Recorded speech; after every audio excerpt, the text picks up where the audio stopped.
In this video, I'm gonna talk about how to delete saved password for the Google Chrome and how we can do this. So let's get started.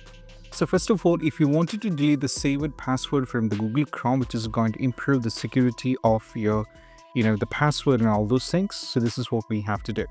First thing, you need to go over here, make sure that you're signed into the Google account. And over here, once you get into this, what you need to do is you have to click on the three-dot menu at the top right. From here, go to the password and autofill. Now from here, you have to go to Google Password Manager. So this is the place where every kind of, the passwords will be saved. So in my case, these are the passwords that I've saved. And if I want to delete one, what I need to do is just go over here, click on the password or select the thing that I wanted to delete. Now from here, I can go for delete. So the password will be deleted. And also if you wanted to delete all the password here, what you need to do is we have to go to the settings. Now from here, if you scroll it down here, you can see there is an option called delete all Google password and manage the data. So you can delete this. So by deleting this, all the saved password will be gone. This is the one way how we can do this.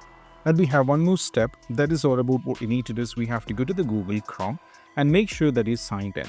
Once you're signed in, you have to click on the profile here. Now from here, go to the manage your Google account. Now from here, what you need to do is we have to click on the security and signed in. Once you click on this, what you need to do is we have to scroll it down here. And now from here, what happens is if you scroll it down, you can see that over here at the bottom, you can see there is password manager. So if you go over here, you can see the password. So you can see this. So if you click on this, that is also a possible way. Or if you scroll it down, you can see we have called password manager, which says we have 42 passwords saved in this Google account. So if I click on this, that will take you to another page. So these are the saved password that I did so far. So if I wanted to delete one of the thing, what I need to do is just go to the thing which I wanted to delete. So I have to select it and make sure that you have to sign in here. Once you signed in, you can delete it from there as well. For some reason, they're going to ask you this. So let me sign in. And you have to verify that is you're using the Google account. So once you get into this, there is an option to delete it where you can delete it and go for delete. So that password will be deleted and this is how we can do this. And I hope this quick video is helpful. That's it. Bye.